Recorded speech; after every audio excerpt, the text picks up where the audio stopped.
नमस्कार, आप देख रहे हैं 10 में तब। मैं हूं आपके साथ विवेक शांडिल्य। यूएनएससी में आज प्रधानमंत्री यूएनजीए में प्रधानमंत्री नरेंद्र मोदी का संबोधन था।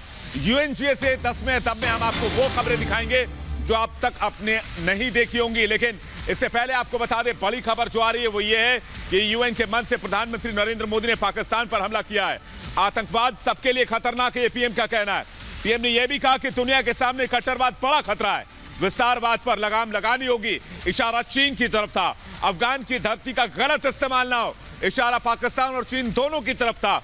आतंकवाद को हथियार की तरह इस्तेमाल ना करें, इशारा पाकिस्तान और चीन दोनों की तरफ था। लेकिन आज प्रधानमंत्री नरेंद्र मोदी यूएनजीए में बोल रहे थे, और प्रधानमंत्री जब यूएनजीए में बोल रहे थे तो पूरी दुनिया उन्हें सुन रही थी। और प्रधानमंत्री ने साफ साफ आज यूएनजीए में कहा कि भारत यूएनजीए से ये साफ कहना चाहता है कि दुनिया भर में विस्तारवाद और आतंकवाद फैलाया ना जाए, और इसके लिए अफगानिस्तान की धरती का खासकर इस्तेमाल ना हो। यानी कि चीन और पाकिस्तान को पीएम ने कड़ा संदेश दिया।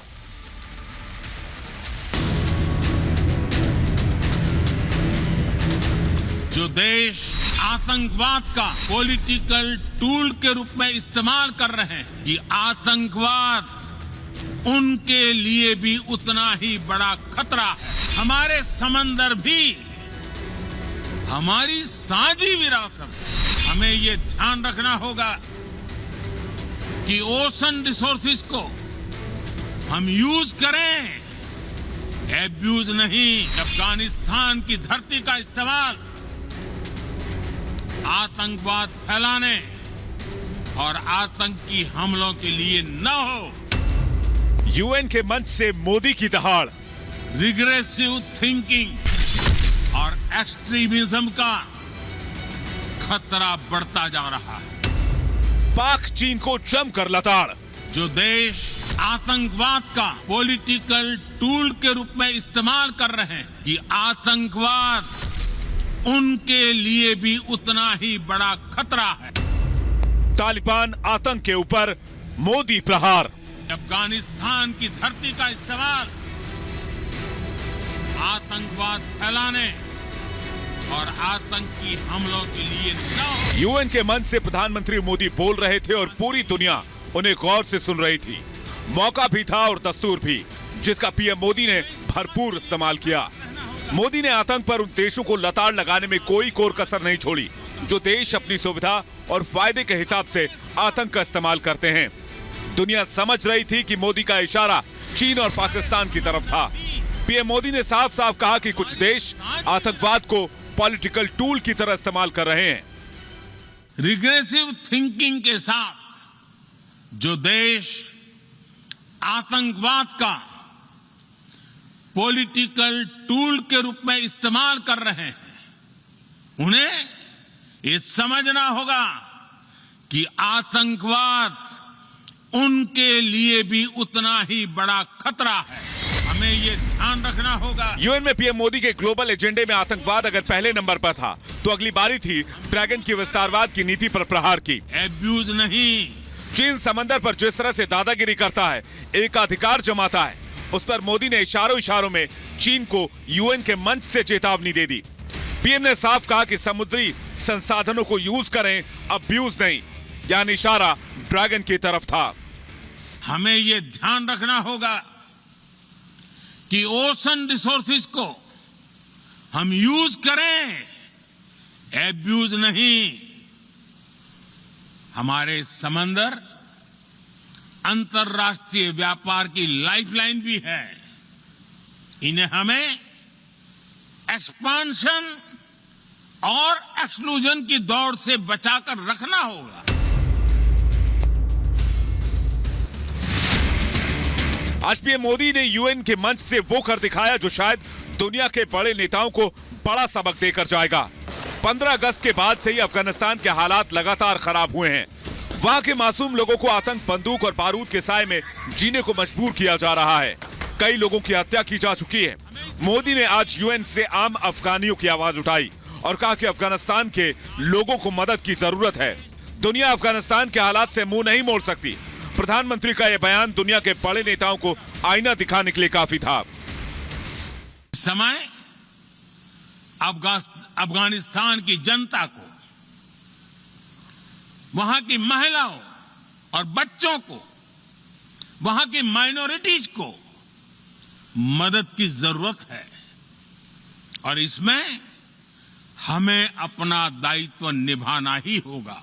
संयुक्त राष्ट्र को खुद को प्रधानमंत्री के ग्लोबल एजेंडे में यूएन भी शामिल था। पीएम ने यूएन को भी नसीहत दी कि उसे अपनी प्रासंगिकता बनाए रखनी होगी।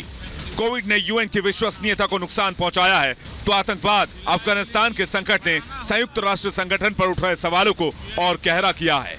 आज कई तरह के सवाल खड़े हुए हैं। संयुक्त राष्ट्र को खुद को प्रासंगिक बनाए रखना है तो उसे अपनी इफेक्टिवनेस को सुधारना होगा। यूएन पर आज कई तरह के सवाल खड़े हो रहे हैं और अभी अफगानिस्तान के संकट ने इन सवालों को और गहरा कर दिया है।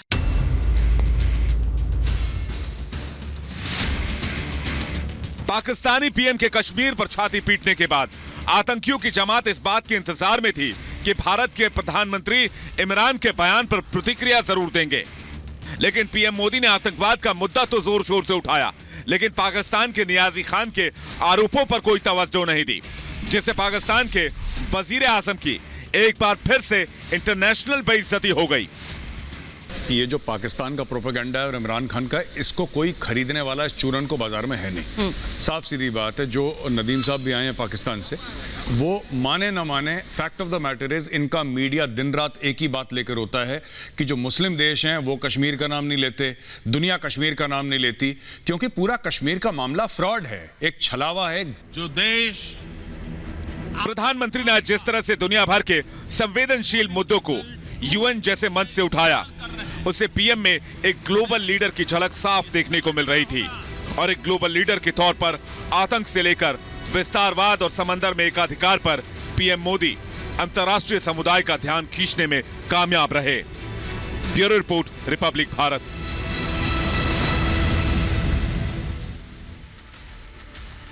संयुक्त राष्ट्र सुरक्षा परिषद में भारत की स्थायी सदस्यता की फिर से बात उठने लगी है। अमेरिका ने कहा है कि भारत के साथ है। अमेरिका स्थायी सदस्यता को लेकर यह मोदी की बड़ी कूटनीतिक जीत मानी जा रही है। भारत ने ठोकी सुरक्षा परिषद में दावेदारी। अमेरिका करेगा भारत का समर्थन।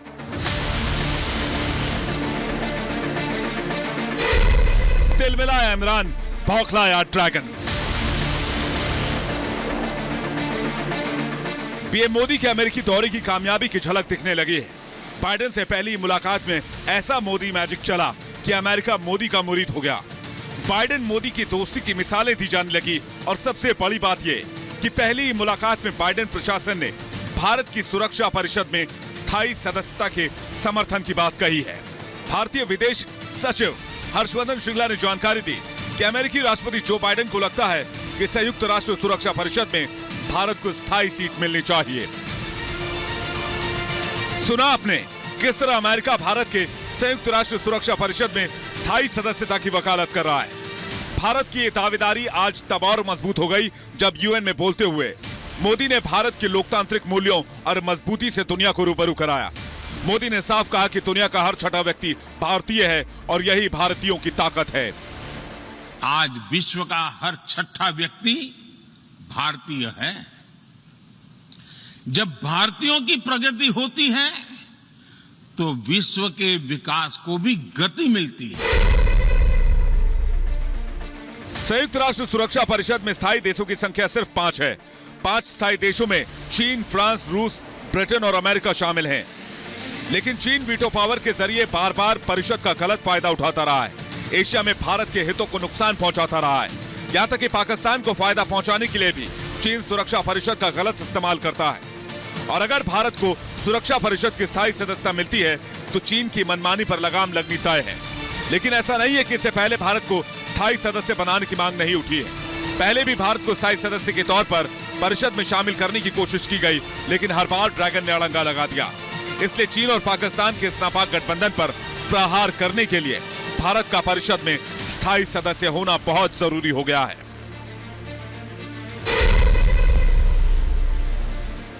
भारत साल 1950 से 1992 के दौरान 7 बार सुरक्षा परिषद का अस्थायी सदस्य रह चुका है। 2011-12 में भी भारत सुरक्षा परिषद का अस्थायी सदस्य बना।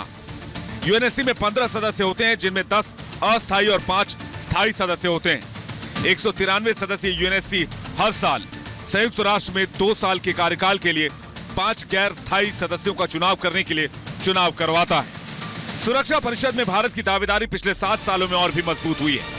चीन और पाकिस्तान जानते हैं कि जिस दिन भारत सुरक्षा परिषद का स्थायी सदस्य बना, उस दिन उनके नापाक खेल का आखिरी दिन होगा। Bureau report, Republic Bharat. तो एक तरफ चीन को परेशानी है, तो दूसरी तरफ इमरान खान तिलमिलाए हुए हैं, क्योंकि उनका प्रोपेगेंडा यूएन में एक बार फिर से पिट गया है।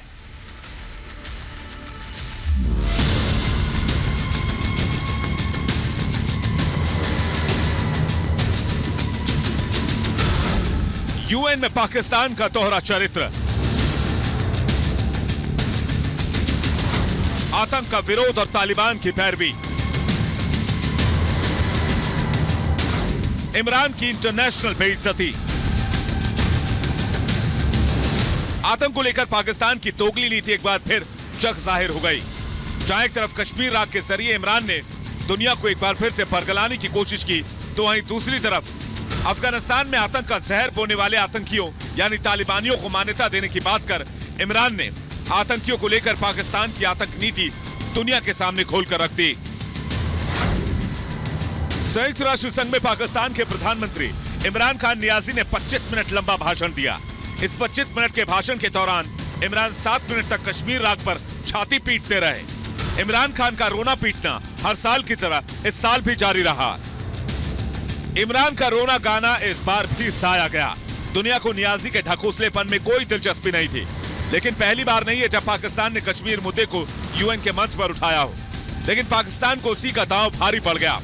भारत ने राइट टू रिप्लाई का इस्तेमाल करते हुए इमरान खान को ऐसा करारा जवाब दिया, जिसने पाकिस्तान के असली चाल चरित्र को दुनिया के सामने बेनकाब कर दिया। The leader of Pakistan has misused platforms provided by the UN to propagate false and malicious propaganda against my country, and seeking in vain to divert the world's attention from the sad state of his country, where terrorists enjoy free pass.